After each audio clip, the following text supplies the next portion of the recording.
December 21st, 1968, the countdown to one of the greatest moments in exploration began.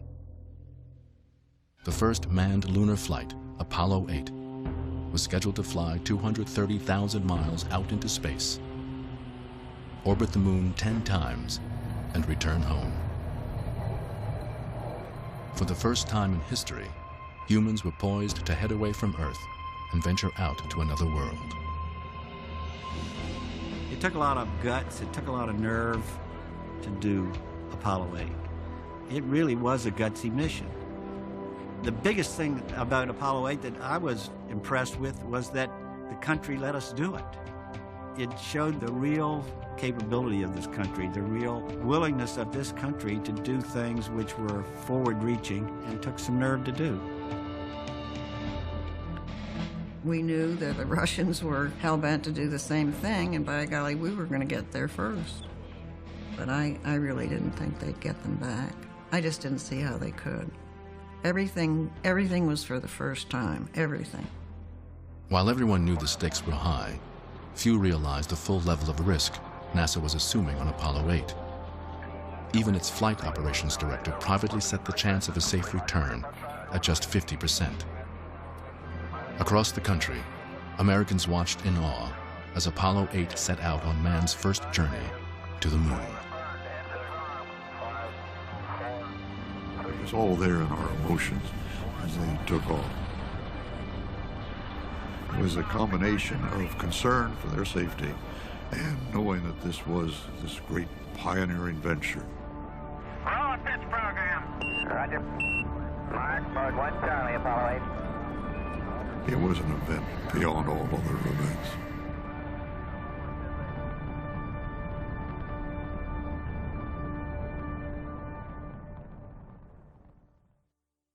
We choose to go to the moon. We choose to go to the moon.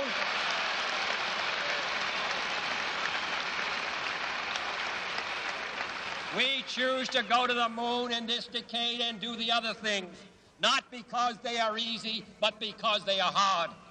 Because that goal will serve to organize and measure the best of our energies and skills. Because that challenge is one that we're willing to accept, one we are unwilling to postpone, and one we intend to win. In 1962, when President John F. Kennedy committed the United States to sending men to the moon before the end of the decade, NASA was already struggling to catch up with its counterpart in the Soviet Union. Encouraged by Kremlin leaders to create high-profile missions,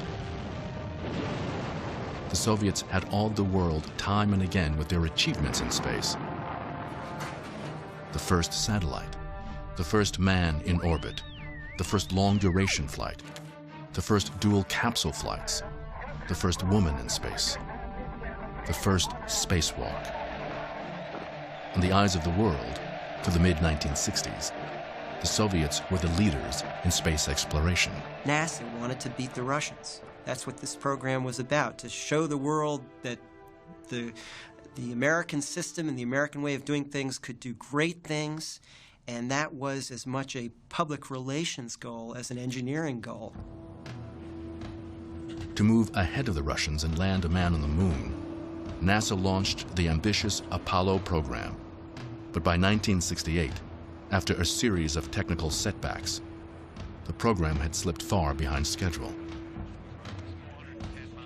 With the Soviets pushing towards a lunar flight before the end of the year, NASA managers gambled on a daring move to put the Apollo program back on track. A risky mission to orbit and the we moon. have goal coming up on the 5-minute mark in the count. 6.5 years ago, John F. Kennedy set this nation on a course toward the moon. This morning, 3 Americans, Frank Borman, Jim Lovell, and William Anders, are on the verge of making man's first journey to the moon. 9. We have ignition sequence start. The engines are armed. 4, 3, 2, 1, 0.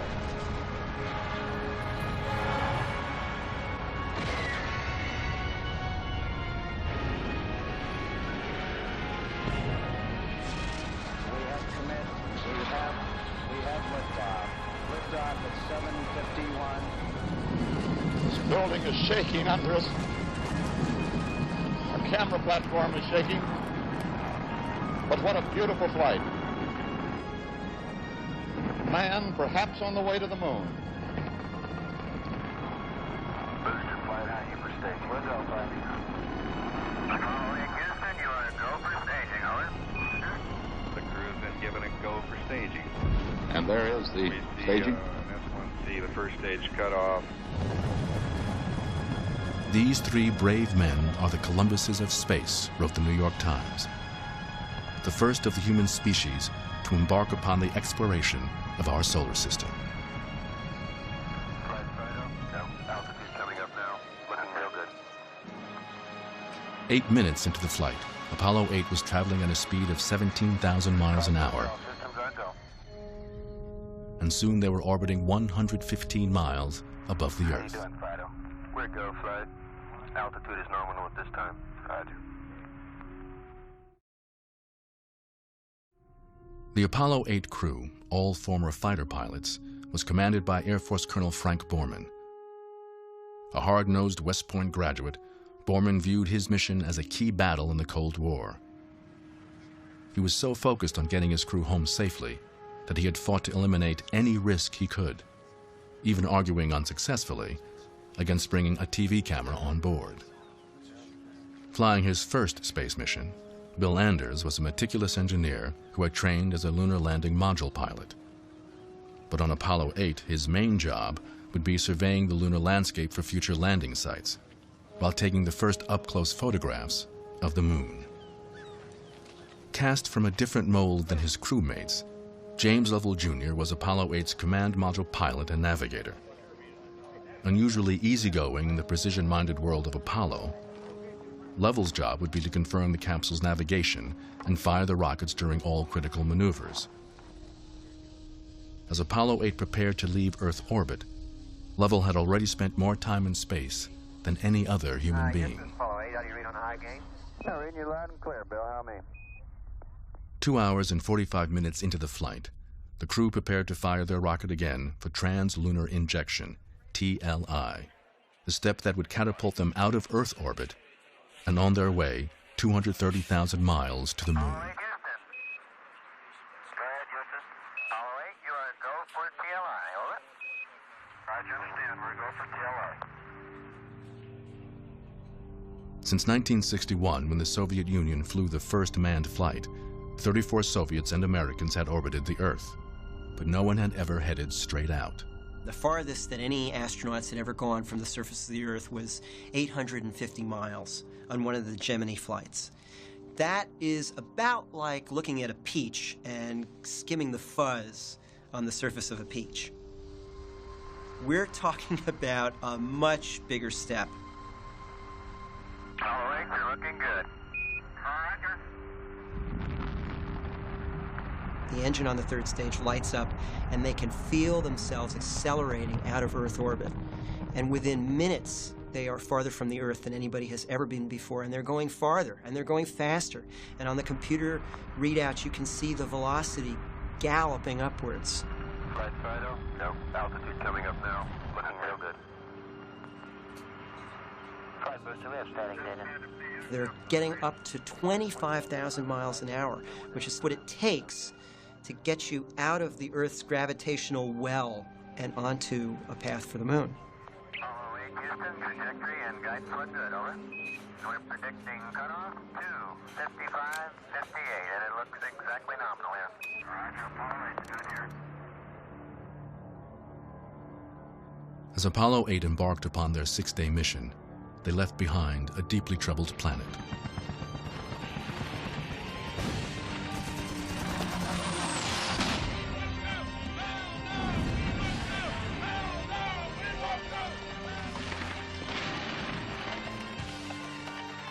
Through 1968, America had suffered through one shock after another. The escalating war in Vietnam and the rise of anti-war protests at home.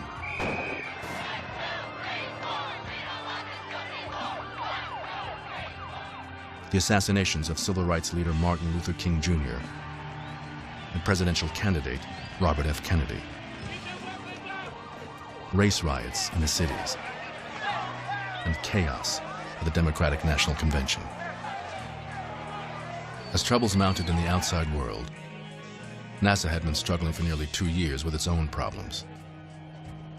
In January 1967, before the first manned Apollo flight had even flown, a flash fire erupted in the Apollo 1 capsule, killing the crew during a routine drill. NASA immediately grounded manned flights for 18 months, as engineers furiously redesigned the Apollo capsule. The next 5 unmanned tests of the massive Saturn V rocket system, including flights that were called Apollo 4, 5, and 6, were hampered by technical problems that sent the rocket team back to the drawing board again and again. And by early 1968, it was apparent that construction of the lunar landing module was also hopelessly behind schedule. Apollo manager George Low spent several months trying to come up with some way to get the program back on track. Low knew that something drastic had to be done to preserve any realistic chance that an American would land on the moon before the end of the decade. Low very quietly reviewed the situation and came up with this brilliant idea to take the second Apollo flight and instead of sending it into Earth orbit with a lunar lander that wasn't going to be ready, send it to the moon without a lander. Just do the part that says we're going to go from the Earth to the moon, test out the communications, the navigation, all of those things that you're going to have to do anyway later on for a landing. You don't need the lunar module for that mission. We haven't flown humans on Saturn V. We haven't flown the redesigned capsule, but we're supposed to decide now to fly humans on the first Saturn V in that capsule to the moon. He said, can we do a lunar flyby? Can we fly out and go around the moon and come back? Do you think that's a possible thing to do? And my first reaction to that was, no, I don't think we can do it. To get all the control center ready, to get the network ready, to get the crews trained, to get ourselves, the flight control team, trained, and to be confident that we know what we're doing, I think it would be a very difficult thing to do. I thought at first it was a pretty wild idea, but the more that I thought about it, and we only had a couple of days really to assess it, to see if we really could or not, I changed my mind and I thought it was a bold idea, and yes, we could. At that point, I said, yes, we want to give it a shot, but we have to tell you this. If we're going to do it, we want to go in orbit around the moon. We don't just want to fly around the moon. We're willing to try. We're willing to start working on these programs. We're willing to start shooting for that time period with building all these things we got to build. Low and Kraft had a tough time selling the plan to NASA's chief administrator, James Webb, who was still reeling from the Apollo 1 fire. Webb told his managers that their idea would put the whole program at risk. I'm sure he recognized that a failure in Apollo 8 would really be the end of the Apollo program, that the program couldn't keep moving forward if there had been a second failure. The riskiest thing about Apollo 8 was the fact that they were not going to have the lunar lander along to serve as a lifeboat. The plan had always been that in case you have an engine problem on the command ship, that you'd have a whole other spacecraft there to get you out of trouble. You could use its engine to get home. But on Apollo 8, they were going to take that lifeboat option and throw it out the window. If these 3 men are stranded out there and die in lunar orbit, Webb told his deputies, no one, lovers, poets, no one, will ever look at the moon the same way again. But despite his objections, by the end of the deliberations with his staff, Webb wearily agreed to allow some exploration of Low's plan as a potential alternate mission. He said it was insane, Kraft and Low were told, but he didn't say, don't do it. The whole thing just clicked into place. It was like perhaps it had been out of focus if I had thought about it, but the Apollo 8 decision was the gate opener to the landing. My husband came home and he, as best he could, said what he had just volunteered for. And I was trying to absorb what he was telling me. And this is August. You haven't tested the capsule yet. December, That's what, 3 some odd months? But usually you train for a year. What? To the moon?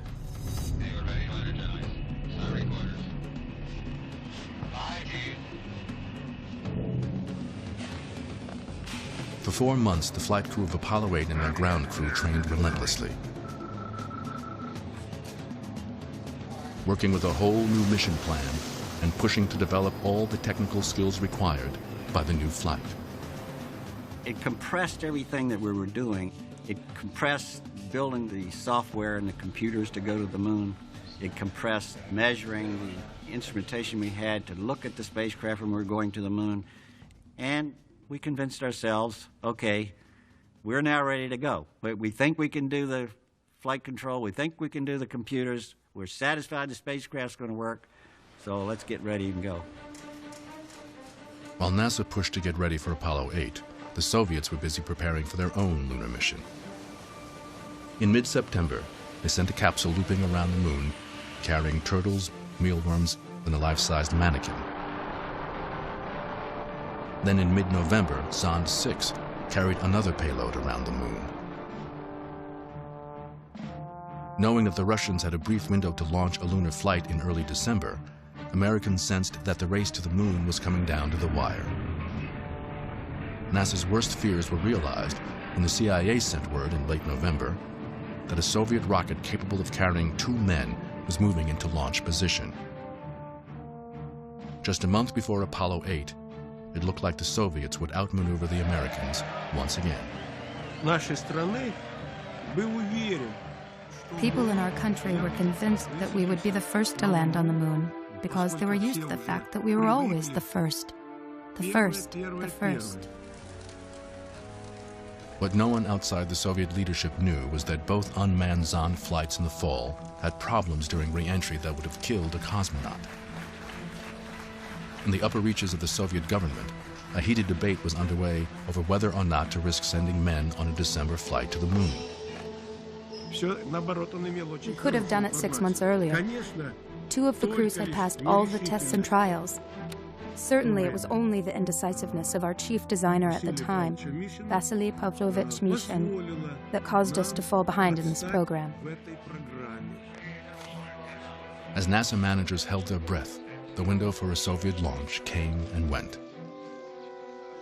Soviet leaders were ultimately unwilling to risk a crew without another test flight. While the Apollo 8 astronauts made final preparations for their flight at Cape Canaveral, the wives were left in Houston, caring for their families on their own. I would say they were probably gone 6 days out of every week. We had to fend for ourselves. I mean, we didn't expect them to worry about us, and I would say that we probably kept many things of the family to ourselves. As much as I tried to hide my fears, even from myself, it was not easy on any of us, and it wasn't easy on our children, especially the older children who understood what was happening. We'd say how proud we were, how confident we were, and then I'd go back in the house and kick a door in. I mean, I thought, they're rushing it, they're leapfrogging, they're too anxious to get it going, and I just sort of figured maybe you'd better face up to that and give it some thought and stop living in this cocoon, because this time it's not just another test flight. We thought, we're in this is our life, we're military wives, we're not trained for this, but this is the kind of life we live. And there were other wives in other parts of our country at that time who were wives of people missing in action in Vietnam, who were wives of fighter pilots fighting in Vietnam, and that's what our role would have been had it not been this. As the training for the new mission progressed, Frank Borman was approached by Deke Slayton about his next flight. With all the changes in the flight schedule, it now looked as if Apollo 11 would be the first attempt at a lunar landing. In the typical crew rotation, that assignment would fall to Apollo 8's backups, Neil Armstrong, Buzz Aldrin, and either Fred Hayes or Mike Collins. In this case, though, Slayton wanted to give Apollo 11 to Borman with his crew intact. But without consulting Lovell and Anders, Borman cut off the discussion. For the sake of his family, he told Slayton, If he could get Apollo 8 home safely, it would be his last flight. Just weeks before liftoff, outgoing President Johnson asked the astronauts to leave Cape Canaveral to attend a gala dinner at the White House. The wives were flown from Houston to the White House, and all I remember is being extremely nervous because the Hong Kong flu was going around. And I don't remember anything about what happened in the East Room. There was some operetta or show put on, and all I heard was coughing and sneezing and thinking, this crew will be sick on the flight. They shouldn't be here. At the end of that program, we said goodbye to them in a room full of people. And he gave me some tapes that were to be played if something happened to him. And I think we were very aware when we said goodbye that this could be goodbye.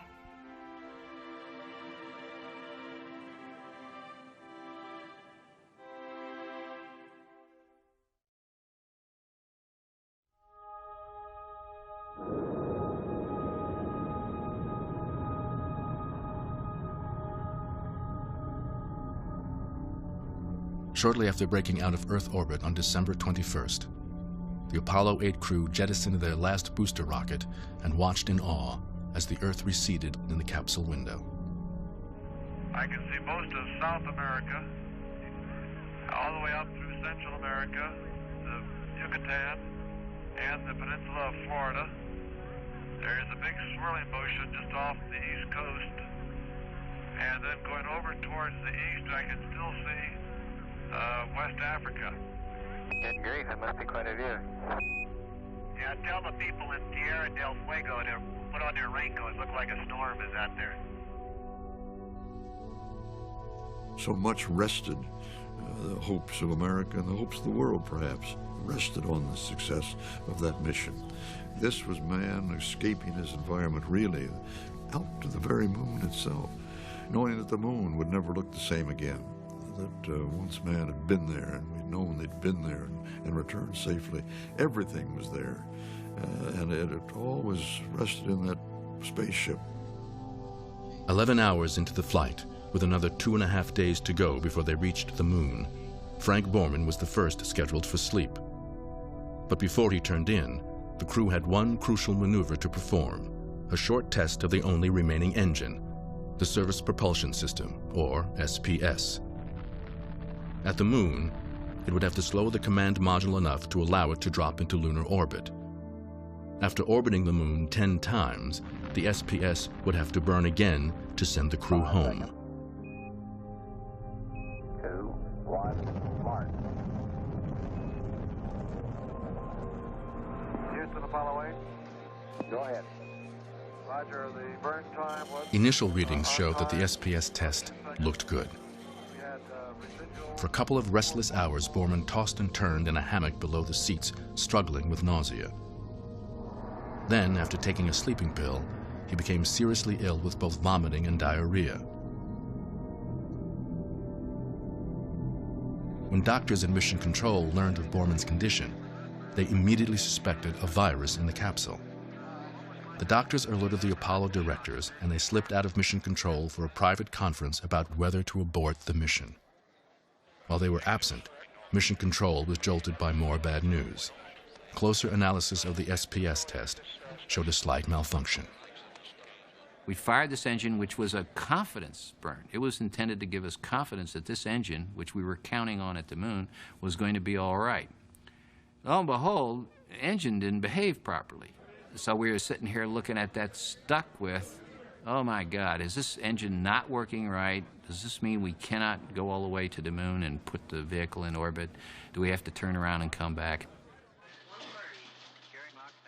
After 10 minutes of anxious debate, NASA engineers reported that the malfunction was likely temporary, and they believed the engine would work properly when fired again to go into lunar orbit. Without enough fuel to test the engine again, 32-year-old flight director Glyn Lunny made the call to proceed on course. When Kraft and Lowe returned from their deliberations over Borman's illness, they accepted the decision on the SPS, having made a similar call about the crew's health. By now, the commander was feeling a little better, and the other astronauts were showing no signs of infection. Though off to a rocky start, the mission would continue as planned. Okay, we're rolling around to a good view of the Earth. At 2 p.m. on December 22nd, the second day of the mission, networks interrupted Sunday programming for the first televised broadcast from Apollo 8.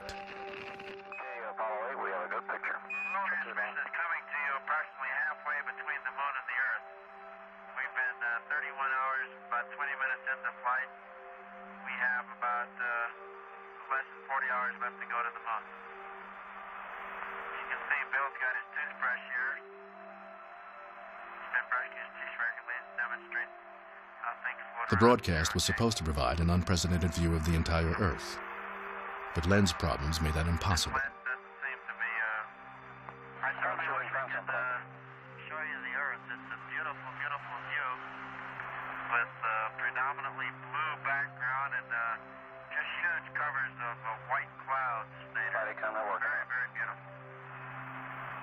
Even without the Earth views, Americans were captivated as the drama of the crew's voyage began to sink in. Behind the good-natured banter was the reality that these three men were alone 100,000 miles out in space, moving farther and farther away every minute. So I'll be signing off here and looking forward to seeing you all again shortly. Goodbye from Apollo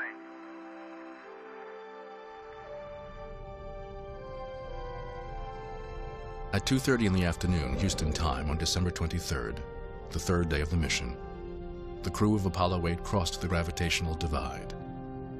Now, instead of pulling away from the Earth, they were being pulled toward the Moon. All right. Mode 1, 5 hours. Roll. 1.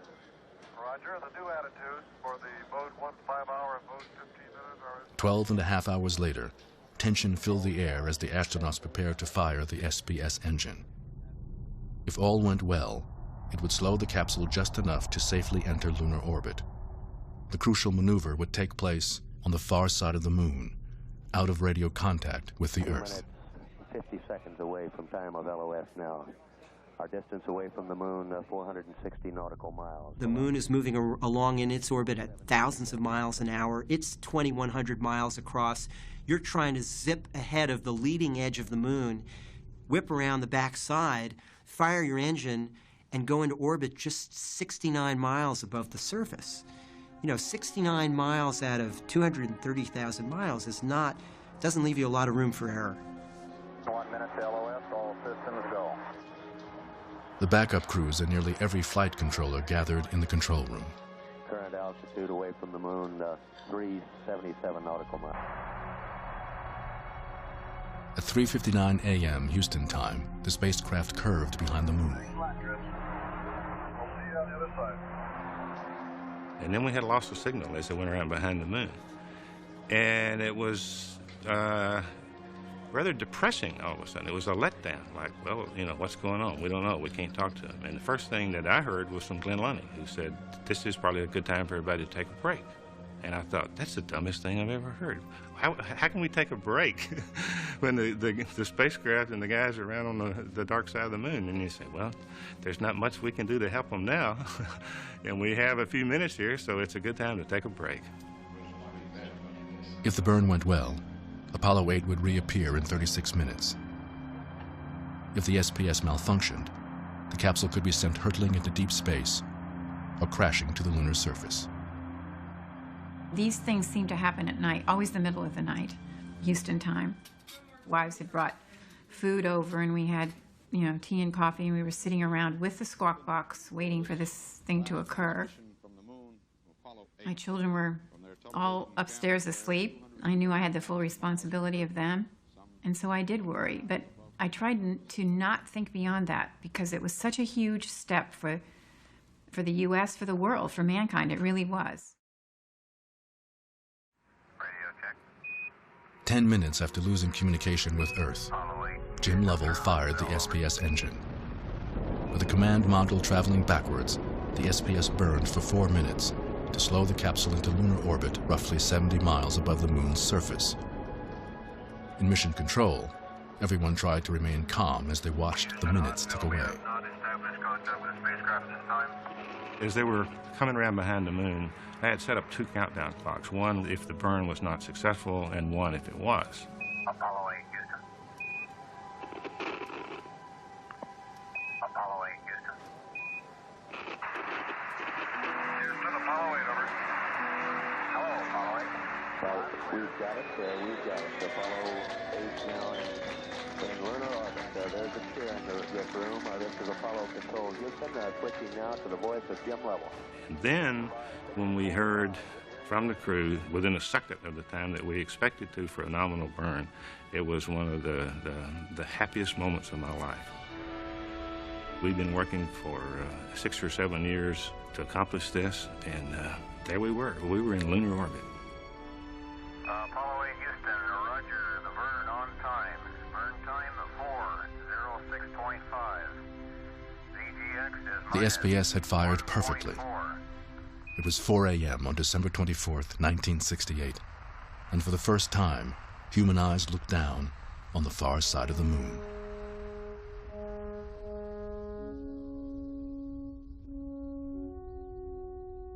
Everybody sort of saw it at once, and suddenly here we were, knew we were on the back of the moon. Now we could look down. First time we saw the moon was this dramatic, high contrast lunar surface. We were like 3 school kids looking into a candy store window. I think we forgot the flight plan. We had our noses pressed against the glass. We were looking at those craters go by, you know, and it was a really amazing sight, really amazing sight. Apollo 8 would orbit the moon 10 times over the next 20 hours. While the ground crew tracked the gravitational influences on their spacecraft, the astronauts were busy surveying for future landing sites.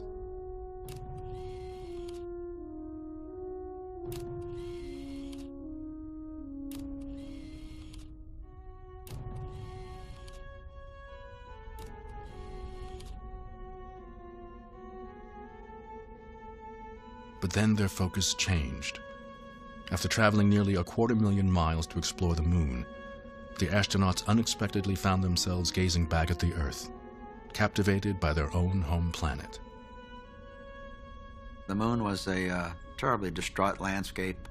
It was the most awe-inspiring moment of the flight when we looked up, and there, coming over the lunar horizon, was the Earth. It was the only object in the universe that had any color to it, basically blue, with white clouds, and everything that we held dear was back there. It was a long way away. Oh my God, look at that picture over there. Wow, is that pretty. Anders clicked off a black and white shot, and then Lovell gave him the color roll. He slapped that on the back of the Hasselblad camera, and he took the picture that became probably the most famous picture of the decade, if not one of the most famous of the century, of the Earth rising beyond the moon. That is still the picture that really sums up the electrifying experience of that flight. That here were human beings who had taken a monumental step away from home. And Anders came to the realization, even during the flight, you know, my God, we've come all this way to study the moon, and it's really the sight of the Earth that has had the most impact. It's almost as if we're discovering the Earth for the first time. That blue disk out there in space, floating alone in the darkness, the utter black of space. It reflected the brilliance of life itself on our planet, and brought to mind all of the wonders of our life here, and also said to us, how is it possible for humans to live on this incredible island and live in enmity instead of an understanding of the brotherhood of all of us there alone together in the universe. It was a powerful moment.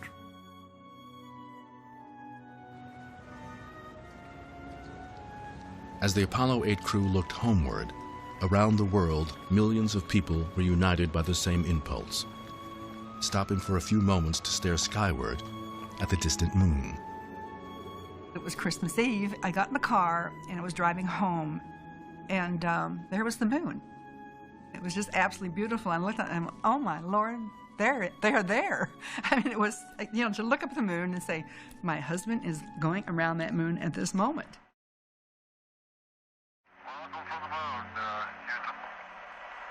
As the command module moved through its 9th revolution, the largest audience in history tuned in for a special television broadcast.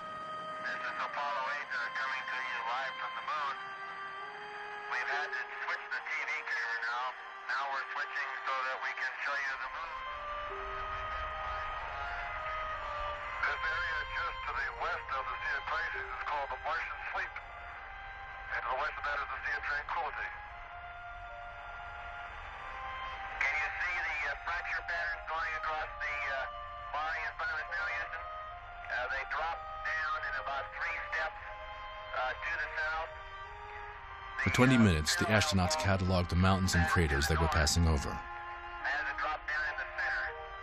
Then, as they approached the moon's dark side, they began to read a passage they had selected from the Bible's book of Genesis, the creation story. For all the people back on Earth, the crew of Apollo 8 has a message that we would like to send to you. In the beginning, God created the heaven and the earth. And the earth was without form and void, and darkness was upon the face of the deep. And the Spirit of God moved upon the face of the waters. And God said, let there be light. And there was light. And God saw the light, that it was good. And God called the light day, and the darkness he called night. And the evening and the morning were the first day.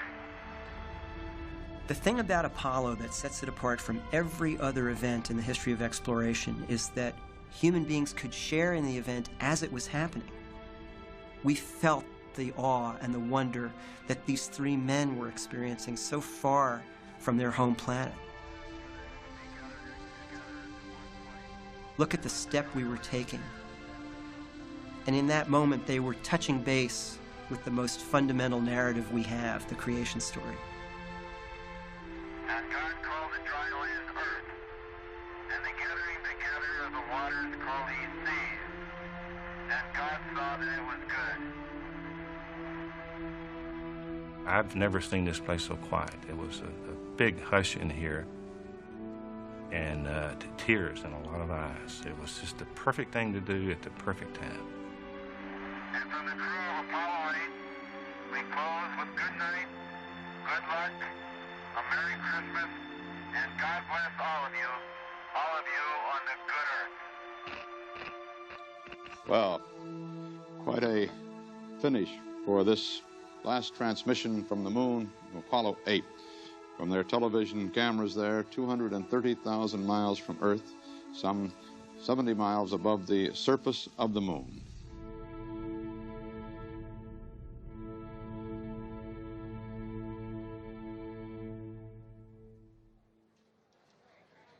Chris came by one night. I said, hey, Chris, you know, I'd really appreciate it if you'd level with me. I really, really want to know what you think their chances are of getting home. I really want to know. So he sat there with me, and he pondered, and he said, you really mean that, don't you? And I said, yes, and you know I do. I really want to know. And he said, okay, how's 50-50? I said, good. That suits me fine. After 4 days in space and 19 hours orbiting the moon, the astronauts were exhausted and ready to head home. With the capsule facing forward, they would fire the SPS engine again on the moon's far side to gain enough speed to break out of lunar orbit. Stow all the cameras, stow everything. Because this burn will be a bang. Get the whole damn thing in ship shape. Because now she's going to take us home.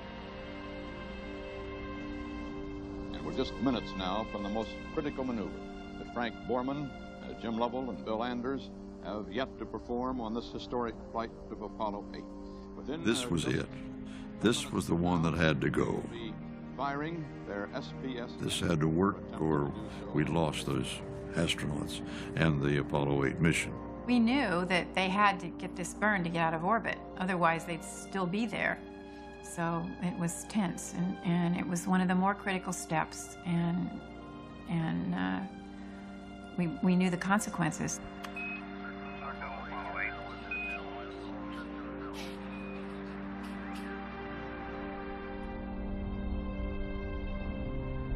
Shortly before midnight, Apollo 8 curved around to the far side of the moon, losing contact with Earth for the last time. We lost the signal exactly at the right time when he went behind the moon, and everybody at that point got up, started walking around in the room, and I got on my intercom and said, look, you guys do what you want to do, but I'm going to sit here and I want to pray a little bit. I'd like to have a little quiet here because this is one hell of a tense moment for me and for those guys in that spacecraft. So for God's sake, be quiet for me. Apollo 8, Houston. Apollo 8, Houston. And there was just dead silence. I mean, you really could have heard a pin drop. No one was breathing. No one was moving and waiting to hear something, because all you heard was Mission Control saying Apollo 8. You know, it was a one-way transmission. Apollo 8, nothing, nothing, nothing, nothing, nothing. Apollo 8, Houston. Apollo 8, Houston.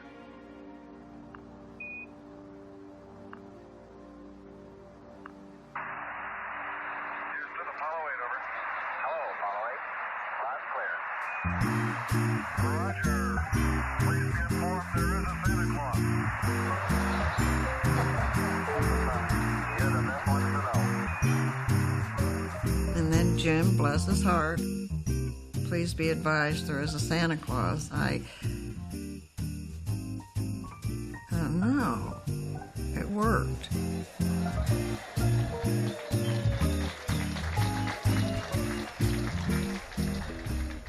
It would take 2 more days in space, but the Apollo 8 astronauts were on their way home.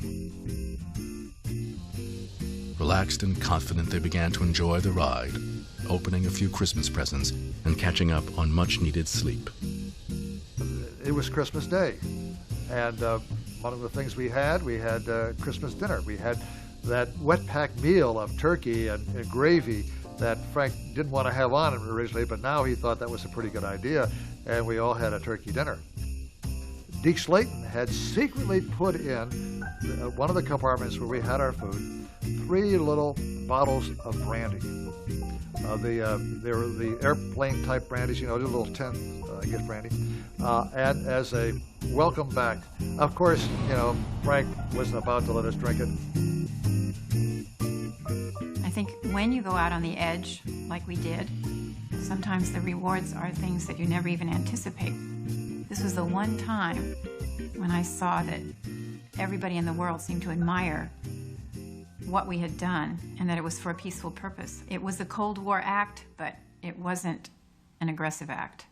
You know, Apollo was an adventure that wasn't just on the scale of a nation trying to do something great, but really all of humanity trying to take a giant leap forward. The impact of seeing the Earth as a planet, as a very small, very distant, and apparently to the astronauts, fragile-looking ball in the blackness of space. That is a moment that ranks up there with any in the human species. Okay, now we're coming up on the view. We really want you to see us, the view of the Earth. On December 26th, the crew gave one last broadcast before re-entry. As I look down on the Earth here, so far out in space, I think I must have the feeling that the travelers in the old sailing ships used to have. Going on a very long voyage away from home, and now we're headed back. And I have that feeling of being proud of the trip, but still happy to be going back home and back to our home port. Roger, Bill. We sure be glad to get you back, too. Well, until then, I guess this is Apollo 8 crew signing off, and we'll see you back on that good Earth very soon. flight of Apollo 8 is nearing its end. Ahead for astronauts Borman, Lovell, and Anders is the fastest and the hottest re-entry that man has yet made into the Earth's atmosphere in this age of space flight. Oh, here we go. When Apollo 8 began its re-entry, they were traveling at 25,000 miles per hour. That's the air glow we're starting to get sweaty, gentlemen. What? Well, okay, we got... God damn, this is going to be a real ride. Hang on. The spacecraft started to rumble, and it was the first fire coming off of the heat shield, and we now could detect the G-forces. And pretty soon it looked like we were inside a blowtorch. 105 G's, switch on. Okay, we got it. EMF, hang on. Oh, the G's. We're 1 G.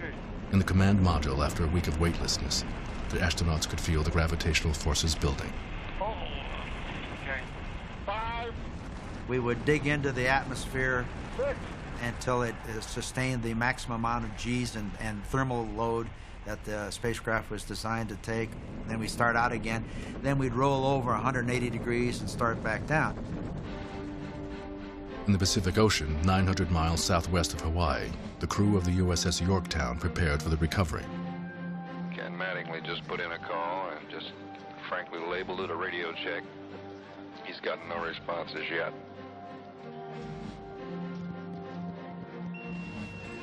In the pre-dawn darkness, it would be impossible for TV cameras to pick up the descending spacecraft.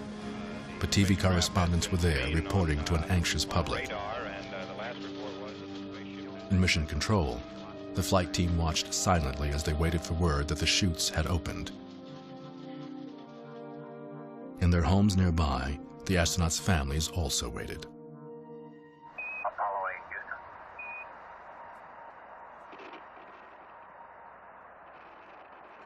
Apollo 8, Houston. VHF antennas recovery. VHF AM simplex. Beacon's going on. Apollo 8, Houston. You got it, Jim. You got the call. Give him a call. Okay. Houston, Apollo 8, over. Apollo 8, Air Boss 1, go ahead. Roger, Air Force 1. We indicate 8,000. We can't see the chutes, but we're going down very slow. Roger, this is Air Boss 1. You're sounding very good, very good. You have been reported on radar southwest of the ship, about 25 miles. Welcome home, gentlemen, and we'll have you aboard in no time.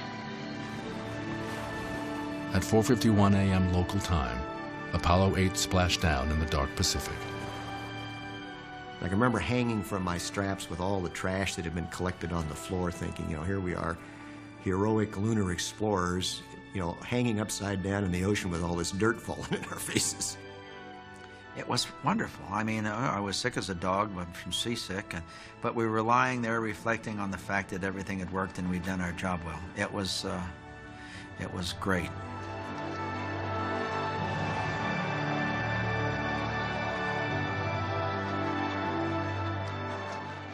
In Houston and around the country, there was a sense of relief and celebration unlike any mission before.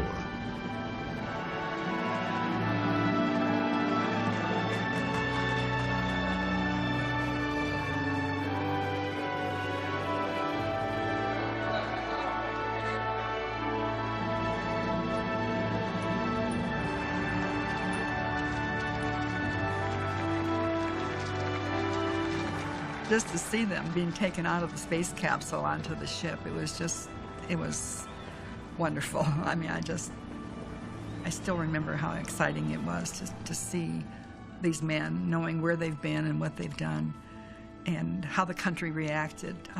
I don't think it impacted on me until they came back. I was just so shocked that they really were heroes, so to speak, and I never thought of it that way to start with.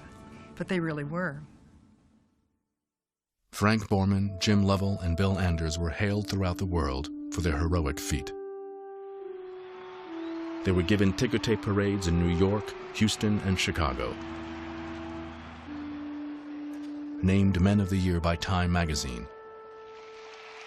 and honored before a joint session of Congress.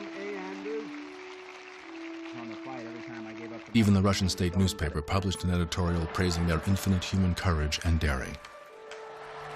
But for Frank Borman, the most memorable accolade came from a stranger who sent a 4-word telegram. Thanks, it read. You saved 1968. We did it. We overcame the obstacles. We overcame the fire, the problems with the lunar module, the problems with the Saturn V that we had, and we did get people around the moon before the Soviets. We knew that this was the beginning of a brand new adventure. It was a moment at which people put aside the trauma of that year and their own day-to-day concerns and were just taken out of themselves, as only this kind of an enterprise can do, to let you see beyond yourself. That was the real legacy of Apollo. And the real impact of Apollo 8 was that we had a perspective that was a mountaintop experience for the entire human race. And from the crew of Apollo 8, we close with good night, good luck, a Merry Christmas, and God bless all of you on the good Earth.